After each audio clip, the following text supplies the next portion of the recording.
প্রতিদিন এই একই খাবার আর ভালো লাগে না। ভালো কিছু রান্না করতে পারো না মা? সকাল থেকেই তো বৃষ্টি হচ্ছে, এই বৃষ্টির মধ্যে কোথাও কাজ খুঁজে পেলাম না। বাবা, দিন দিন আমার বয়স বেড়ে যাচ্ছে, শরীরটাও খারাপ হয়ে যাচ্ছে। কিছুদিন ধরে বলছি তোকে, আমার ওষুধ ফুরিয়ে গেছে, তুই তো এখনো ওষুধ এনে দিলি না বাবা। এইসব তুমি কি বলছো? আমাদের এভাবে একা ফেলে রেখে তুমি কিনা শহরের দিকে চলে যাচ্ছ? ও সব তুমি কি বলছো বৌমা? এটা তো কোনোভাবেই সম্ভব নয়। শান্তা বুড়ি তো আরো অনেক আগেই মারা গেছে।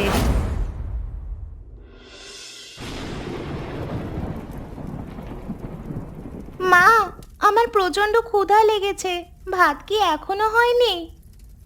এই তো হয়ে এসেছে, একটু অপেক্ষা কর, একটু পরেই তোকে ভাত দিচ্ছি। আজকে কি তরকারি রান্না করেছো মা? কি দিয়ে ভাত খাবো? ভালো কোনো তরকারি নেই রে মা, কচু শাক আর ভাত রান্না করেছি, কোনো রকমে এসব দিয়েই খেতে হবে। প্রতিদিন এই একই খাবার আর ভালো লাগে না। ভালো কিছু রান্না করতে পারো না মা?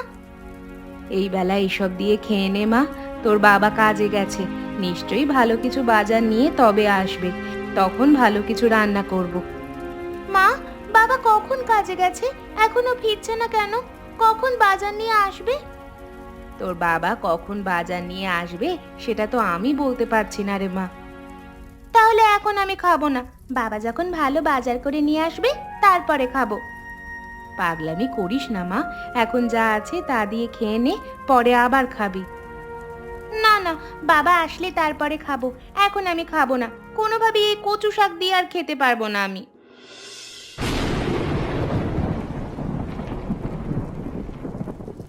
কি গো, তোমার এই অবস্থা কেন? তুমি বৃষ্টিতে ভিজে ফিরছো কেন? তুমি না সাথে করে ছাতা নিয়ে গেলে? আর বলো না, ছাতাটা হারিয়ে গেছে, সেজন্য বাধ্য হয়ে বৃষ্টিতে ভিজে আসতে হলো। এসব তুমি কি বলছো? ছাতাটা হারিয়ে ফেললে কিভাবে? ছাতা হারালে কিভাবে? কে নিয়ে গেছে বলতে পারছি না, দোকানে বসেছিলাম, অনেক মানুষজন যাওয়া আসা করছিল, কখন কে হাতে করে নিয়ে গেছে দেখতে পাইনি। পরে আসার সময় দেখছি ছাতা নেই, অনেকক্ষণ দাঁড়িয়ে থাকলাম, তাও দেখছি বৃষ্টি কমছে না। এটা তুমি কি করেছো? মেয়েটা এই ছাতাটা নিয়ে স্কুলে যায়, মেয়েটার ছাতা তোমাকে দিলাম, আর তুমি কিনা মেয়ের ছাতাটা এইভাবে হারিয়ে আসলে। মেয়েটা এখন স্কুলে যাবে কি করে? আমি ইচ্ছে করে হারিয়েছি নাকি? আমি তো আর বাচ্চা মানুষ না যে ইচ্ছে করে হারাবো, হয়তো বা কেউ চুরি করে নিয়ে গেছে। তা তুমি দোকানে বসেছিলে কেন? তোমার না কাজে যাওয়ার কথা ছিল? সকাল থেকেই তো বৃষ্টি হচ্ছে, এই বৃষ্টির মধ্যে কোথাও কাজ খুঁজে পেলাম না, দুপুর পর্যন্ত কাজের জন্যই বসেছিলাম, কাজ না পেলে এখন আমি কি করব বলো তো? বাবা এসেছে, বাবা এসেছে যে। মা, বাবা এসেছে, তুমি আমাকে বলনি কেন? বাবা, তুমি কি নিয়ে এসেছো আমার জন্য? তোর বাবা কিছুই নিয়ে আসতে পারেনি মা, উল্টে তোর ছাতাটা হারিয়ে এসেছে। বাবা, তুমি আমার ছাতা হারিয়েছো, আমি এবার কিভাবে স্কুলে যাব? আর মা বলেছে তুমি নাকি ভালো ভালো বাজার করে আনবে, তারপর আমি ভাত খাবো। ভেবেছিলাম তুমি মাছ আনবে, এখন তো দেখছি তুমি উল্টে আমার ছাতা হারিয়ে এসেছো, আর খালি হাতেই ফিরে এসেছো। তুই চিন্তা করিস না মা, আমি তোর জন্য আবার নতুন ছাতা কিনে দেব। বাড়ির জন্য চাল কিনে আনতে পারছে না, মেয়ের জন্য নাকি ছাতা এনে দেবে। এই ছাতাটা বাবাকে বলে এনেছিলাম মেয়ের জন্য, নিজে তো কিনে দেওয়ার মুরদ নেই। মেয়েটার সামনে আবার শুরু করে দিলে। আমি কথা বললেই তো দোষ হয়ে যায়। মা তোমাকে ডেকেছেন, যাও তার সাথে গিয়ে কথা বলে আসো। মা আবার আমাকে ডাকলেন কেন? সেটা তো আর আমি বলতে পারছি না, মা কেন ডেকেছে সেটা মায়ের কাছ থেকেই জেনে নাও। চল পুতুল, ঘরে চল। বৃষ্টিতে ভিজে গেছি, গা মুছতে হবে, একটা গামছা দিয়ে যাও না।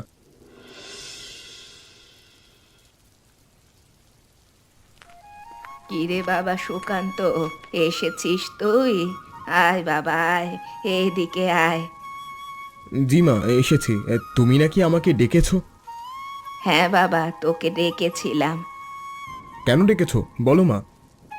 বাবা, দিন দিন আমার বয়স বেড়ে যাচ্ছে, শরীরটাও খারাপ হয়ে যাচ্ছে, কিছুদিন ধরে বলছি তোকে, আমার ওষুধ ফুরিয়ে গেছে, তুই তো এখনো ওষুধ এনে দিলি না বাবা।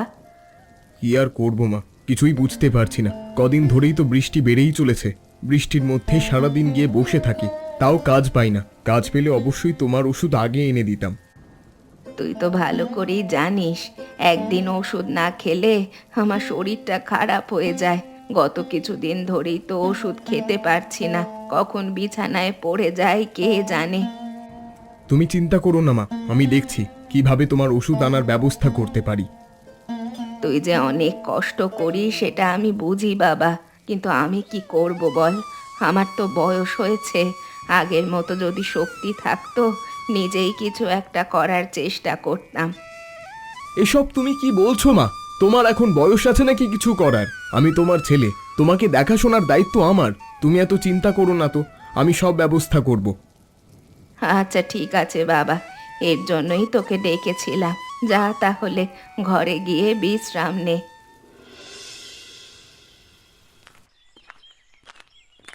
এ কি, কোথায় যাচ্ছ তুমি? কোথায় আর যাব, কাজের সন্ধানে যাচ্ছি। কাজের সন্ধানে যাচ্ছ সে ভালো কথা, কিন্তু ব্যাগের মধ্যে গোছগাছ করে কি নিয়ে যাচ্ছ? কাজ খুঁজতে গেলে এত সবের কি দরকার? গ্রামে তো অনেক কাজ খুঁজেছি, কোনোভাবেই কাজের ব্যবস্থা হচ্ছে না। সেজন্য আমি একটু শহরের দিকে যাচ্ছি, যদি সেখানে কোনো কাজের ব্যবস্থা হয়। এইসব তুমি কি বলছো? আমাদের এভাবে একা ফেলে রেখে তুমি কিনা শহরের দিকে চলে যাচ্ছ? সেটা ছাড়া তো আর কোনো উপায় দেখতে পাচ্ছি না। গ্রামে তো কোনো কাজ নেই, এভাবে থাকলে তো না খেয়ে থাকতে হবে। দরকার হলে না খেয়ে থাকবো, ভিক্ষে করে খাবো, তারপরও তোমাকে শহরে যেতে হবে না। তুমি কখনো শহরে যাওনি, কিছু চেনো না, জানো না, কেউ কোনো পরিচিত নেই, কি করবে সেখানে গিয়ে? আমি ব্যাটা মানুষ, কোনো না কোনো একটা ব্যবস্থা করে নিতে পারবো। তোমাদের আমার জন্য চিন্তা করতে হবে না। কাজের ব্যবস্থা হয়ে গেলে বাড়িতে টাকা পৌঁছে দিয়ে যাব এবং আমি নিজেই আসব। না না, তোমার শহরে যাওয়ার কোনো দরকার নেই। বৌমা, ছেলেটাকে আটকিও না, যেহেতু যেতে চাচ্ছে ভালোভাবে বিদায় দাও। যাওয়ার সময় এরকমটা করলে অমঙ্গল হয়। আমার জন্য চিন্তা করো না রাধিকা, মাকে আর পুতুলকে দেখে রেখো। আমি তাড়াতাড়ি ফিরে আসব। 2-3টে দিন একটু কষ্ট করে চালিয়ে নিও।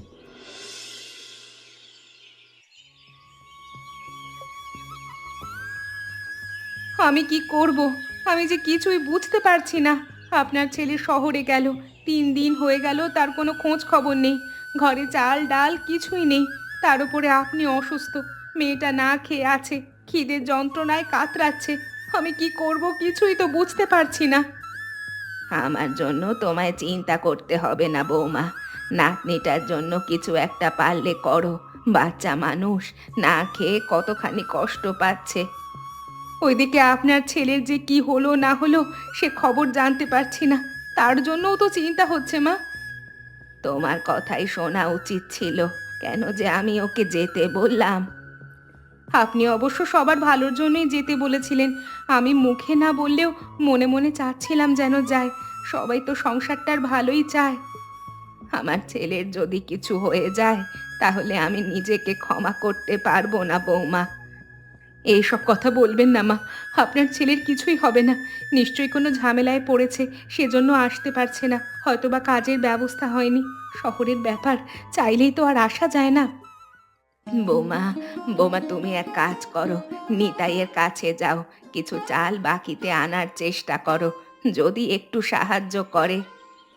নিতাইদা তো আগেই টাকা পাবে মা, এখন কি বাকিতে দিতে চাইবে? তুমি একটু গিয়ে দেখো না, এভাবে বাড়িতে বসে থাকলে তো আর কোনো লাভ হচ্ছে না, কিছু তো চেষ্টা করতে হবে। আচ্ছা ঠিক আছে, আপনি পুতুলকে দেখে রাখবেন মা। আর পুতুল, তোমার ঠাকুমাকেও দেখে রেখো, আমি যাব আর আসবো। আমাদের জন্য চিন্তা করতে হবে না, তুমি যাও।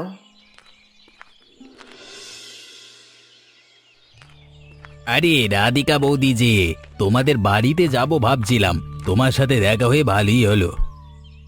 আমাদের বাড়িতে? তা আমাদের বাড়িতে কেন যেতে চাচ্ছিলেন নিতাইদা? তোমার স্বামীর কাছে কিছু টাকা পেতাম, সেটা তো ভালো করেই জানো। গত 3-4 দিন ধরে তার কোনো খবর পাচ্ছি না, টাকাটা দেবে না নাকি? আমরা নিজেরাও তো তার কোনো খবর পাচ্ছি না গত 3-4 দিন ধরে। এরা কেমন কথা বলছো? খবর পাচ্ছ না তার মানেটা কি? বৃষ্টির জন্য এখন তো আর গ্রামে তেমন একটা কাজ পাওয়া যায় না, সেজন্য তিনি বাধ্য হয়ে শহরে কাজ খুঁজতে গেলেন। 3-4 দিন হয়ে গেল, তার কোনো খোঁজ আসছে না। আমরা নিজেরাই তো তাকে নিয়ে চিন্তিত হয়ে আছি। বাবু, এটা একটা কথা হলো? আমার টাকা না দিয়ে শহরে চলে গেল। হ্যাঁ, এখন এখন খোঁজ খবর পাওয়া যাচ্ছে না। আমরা তার জন্য চিন্তায় আছি, আর আপনি কিনা টাকার কথা বলছেন। আমার তো টাকার কথাই সবার আগে ভাবতে হবে। এই টাকা দিয়েই তো আমার ব্যবসাটা চলে নাকি? সেটা তো বুঝতে পারছি, তবে নিশ্চয়ই তিনি শহরে কাজে আটকে গিয়েছেন। কাজ থেকে ফিরলে অবশ্যই টাকা নিয়ে ফিরবেন, তখন আপনার টাকা দিয়ে দেবেন। বাবু, যেদিনই ফিরুক সবার আগে আমার টাকা দিতে বলবে। সেটা নিয়ে চিন্তা করতে হবে না, আপনার টাকা আমি দিতে বলবো। কিন্তু তিনি তো চলে গেছেন, এখন খোঁজ খবর পাচ্ছি না। আপাতত বাড়িতে কোনো চাল নেই, রান্নাও হয়নি, শাশুড়ি মা অসুস্থ, মেয়েটা আমার না খেয়ে আছে। যদি আর 2 কেজি চাল বাকিতে দিতে। আমি পাগল হয়ে গেছি নাকি? শহরে তোমার স্বামী বেঁচে আছে নাকি মরে গেছে সেই খবর নেই, আগের টাকা দিতে পারছো না, আবার এসেছো বাকি নিতে। এসব আপনি কি কথা বলছেন? তিনি মারা যাবেন কেন? যার এভাবে খোঁজ খবর নেই তিনি বেঁচে আছেন কিনা সেটা কিভাবে বুঝবো? যাই হোক, এত কথা বলে কাজ নেই। আমি কোনো বাকি দিতে পারবো না। বিদেয় হতো বাপু, আর আমার টাকাটা ঠিক সময় দিয়ে দিও। হ্যাঁ, দয়া করো নিতাইদা, আমাকে একটু সাহায্য করো। বললাম তো আমি কোনো ধরনের সাহায্য করতে পারবো না। যাও এখান থেকে।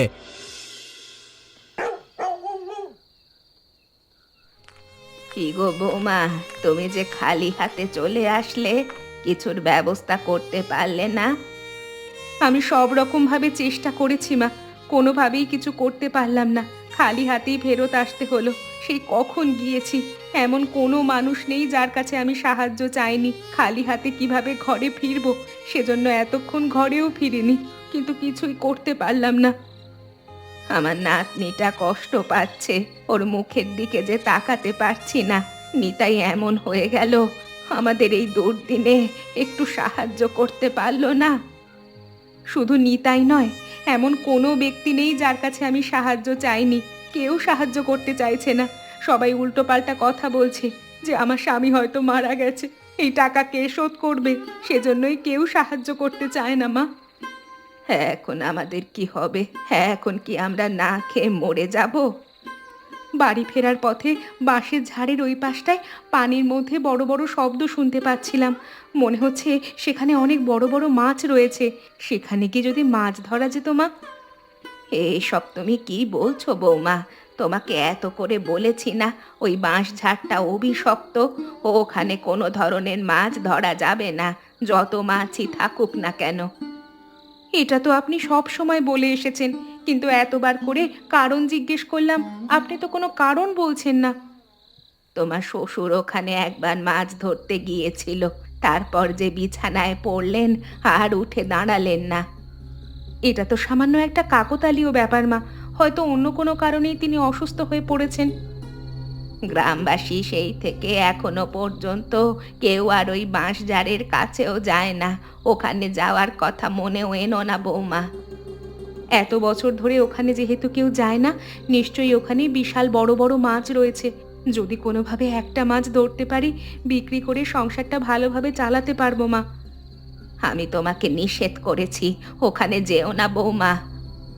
আচ্ছা ঠিক আছে, তাহলে আমি দিনে যাব মা। হ্যাঁ, এখন যে বড় মাছের শব্দ শুনতে পাচ্ছ, দিনে গেলে একটাও শুনতে পাবে না। তুমি তখন মনে করবে সব মাছ রাতের মধ্যে উধাও হয়ে গিয়েছে। এমনটাই হচ্ছে ওখানে। তাহলে আর কিছুই শুনবো না? হ্যাঁ, আমি এখনই যাব মা। আমি তোমাকে নিষেধ করেছি, তুমি আমার কথা শোনো বৌমা। হাত গুটিয়ে বসে থাকলে মেয়েটা তো আমার না খেয়ে মারা যাবে মা। আপনারা তো চিকিৎসা করানোর দরকার। আপনি আমাকে আর না করবেন না মা, আপনারা ঘরে থাকেন, দেখি আমি কি করা যায়।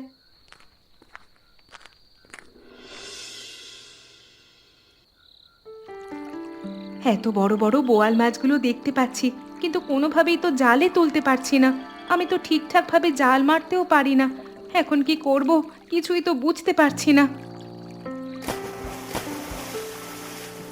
এত বড় বড় বোয়াল মাছ আমার চোখের সামনে কিভাবে ভেসে বেড়াচ্ছে, আর আমি কিনা একটিও ধরতে পারছি না। কিভাবে ধরবো? এত বড় বড় বোয়াল মাছগুলো কোনোভাবে যদি একটা ধরতে পারতাম, তারপর যদি সেটা বিক্রি করতে পারতাম আমাদের সংসারটা খুবই শান্তিতে চলে যেত। মায়ের চিকিৎসা করতে পারতাম, বাসায় বাজার করতে পারতাম, কিন্তু কোনোভাবেই তো এই মাছগুলোকে আমি ধরতে পারছি না। ওপরওয়ালা, আমাকে সাহায্য করো।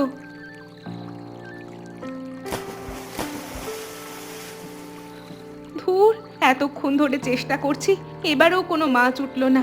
একটা মাছ উঠলেই তো হতো। এতগুলো মাছ, একটা মাছ যদি না উঠতে পারে, কি যে জাল ফেলছি আমি। এত চেষ্টা করছো, তবুও একটা মাছ ধরতে পারছো না। কে কে কে আপনি? আপনাকে তো চিনতে পারলাম না ঠিক। আপনি এখানে কি করছেন এত রাতে? আমিও তো তোমাকে একই ধরনের প্রশ্ন করতে পারি। এত রাতে তুমি এখানে কি করছো? আমি তো এখানে মাছ ধরার জন্য এসেছি। আর আপনি? আমি নিজেও তো মাছ ধরার জন্যই এখানে এসেছি। এই জায়গাটা নাকি অভিশপ্ত জায়গা, এখানে নাকি কেউ মাছ ধরতে আসে না। আপনি কেন আসলেন? আমি তো সব সময় এখানে মাছ ধরি, তেমন কিছুই তো এখানে দেখতে পাইনি। ও আচ্ছা, তাহলে এই ঘটনা। মানুষকে বোকা বানিয়ে নিজে একা এখানে মাছ ধরেন, তাই না? আপনি কোন গ্রামে থাকেন? আপনাকে দেখে তো এই গ্রামের বলে মনে হচ্ছে না। আপনার নাম কি? আপনাকে তো আমি চিনতেও পারছি না। তুমি আমাকে চিনবে না? তোমার শাশুড়ি নিশ্চয়ই আমাকে চিনবে। আমার নাম শান্তা। সবাই আমাকে শান্তা বুড়ি বলেই ডাকে। এই গ্রামেই থাকি আমি। কিন্তু কখনো তো আপনাকে এই গ্রামে আমি দেখিনি এর আগে। বুড়ো হয়ে গিয়েছি, এখন আর গ্রামে ঘুরে বেড়াই না তো, সেজন্য হয়তো দেখনি। আর আমি গ্রামের একদম ওই দিকটায় থাকি, তোমরা তো ওদিকে যাও না। সেটা আপনি ঠিক বলেছেন। আমি তো ঘরের বাইরে কখনো যাই না। আমার স্বামী সেই সব কাজ করে। এখন তিনি বাড়িতে নেই, সেজন্য বাধ্য হয়ে করতে হচ্ছে। এখানে মাছ ধরা নিষেধ, কেউ ভয়ে আসে না। তা তোমার এত সাহস, তুমি একাই মাছ ধরতে চলে আসলে? আমারও তো ভয় করছিল, কিন্তু কিছুই যে করার নেই। দেওয়ালে পিঠ থেকে গেছে, বাধ্য হয়েই আসতে হলো। অনেকক্ষণ ধরেই দেখতে পাচ্ছি তুমি একটা মাছও তুলতে পারছো না। এত বড় বড় মাছ, তাও যদি না তুলতে পারো। আমি তো কখনো জাল দিয়ে মাছ ধরিনি, সেজন্যই তুলতে পারছি না। কি করব বলুন?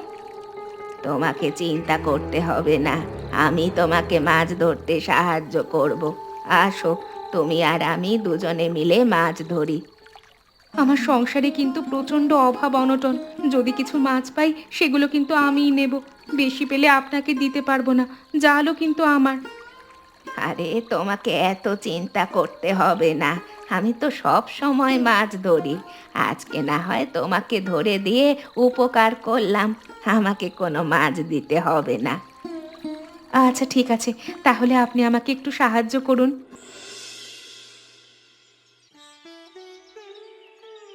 শাশুড়ি মা, পুতুল, কই সবাই?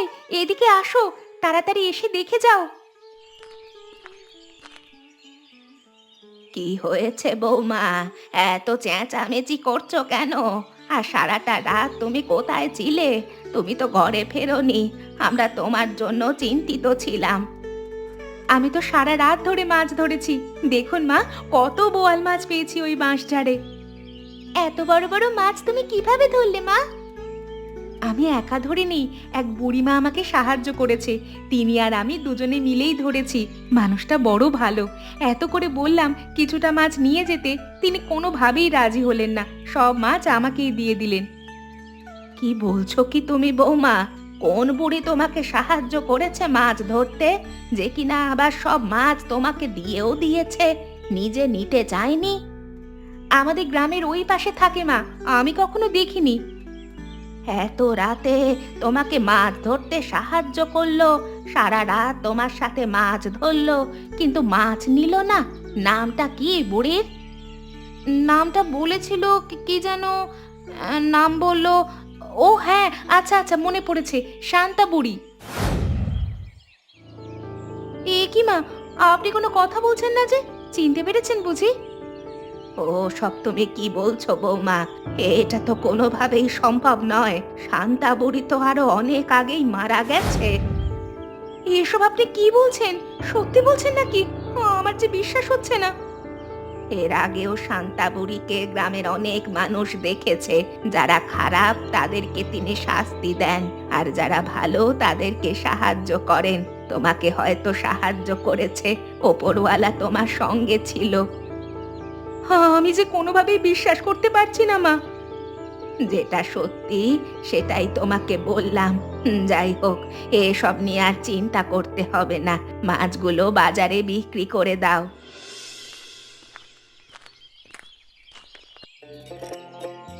যেটা শুনে এসেছি সবটা তো দেখছি সত্যি। রাধিকা তো দেখছি সত্যি সত্যি বড় বড় বোয়াল মাছ ধরেছে। কোথায় পেয়েছে এত মাছ? কোথায় এত মাছ পেয়েছি সেটা জেনে আপনার তো কোনো দরকার নেই। আপনি এসেছেন কেন সেটাই বলুন। টাকার জন্য এসেছেন তো? কোনো সমস্যা নেই, মাছ বিক্রি করে আপনার টাকা পরিশোধ করে দেব। আরে না না, আমি টাকার জন্য আসিনি। আমি তো এই মাছগুলো কিনতে এসেছি। তুমি মেয়ে মানুষ, বাজারে গিয়েও তার বিক্রি করতে পারবে না। তোমার যেন সুবিধে হয় সেজন্য বাড়ি থেকেই কিনতে আসলাম। আমি মেয়ে মানুষ হয়ে এতগুলো মাছ যেহেতু ধরতে পেরেছি, বাজারেও বিক্রি করতে পারবো। আপনার দালালি করা চলবে না। তোমার এত বড় সাহস, তুমি আমাকে দালাল বলছো? সাহসের এখনো কিছুই দেখেননি। বাবা এসেছে, বাবা এসেছে, দেখো মা, বাবা এসেছে, কত কিছু নিয়ে এসেছে। এতদিন তুমি কোথায় ছিলে? তোমার কোনো খোঁজ খবর ছিল না। আমাদেরকে ভুলে গিয়েছিলে তুমি? শহরে গিয়ে আমি একটা ভালো চাকরি পেয়েছি। কাজ পেলে তবেই তো বাড়িতে ফিরতে পারতাম। চাকরি না পেলে তো আর ফেরা যায় না। এবার ছুটি নিয়ে এসেছি, মায়ের জন্য ওষুধ এনেছি, সবকিছু নিয়ে এসেছি। আর কোনো চিন্তা নেই। দেখো কত মাছ ধরেছি। নিতাই দা এই দুর্দিনে আমাদের সাহায্য করেনি, এখন এসেছে আমাদের মাছ কিনতে। বলে কিনা বাজারে বিক্রি করার মানুষ নেই। নিতাইদা, আমি তোমাকে বলে গেলাম আমার অবর্তমানে পরিবারটাকে দেখে রাখবে, সেই তুমি কিনা মুখ ফিরিয়ে নিলে। আমি আসলে বুঝতে পারিনি, আমার ভুল হয়ে গেছে। তুমি যেহেতু বুঝতে পারোনি, আর তোমাকে বুঝতে হবে না। এই মাছ আমি নিজেই বিক্রি করতে পারবো। তুমি তোমার পথ দেখো। বলো তো বন্ধুরা, আমার মাকে মাছ ধরতে কে সাহায্য করেছিল? এমন মজার মজার গল্প দেখতে চাইলে আমাদের চ্যানেলকে সাবস্ক্রাইব করতে ভুলবেন না।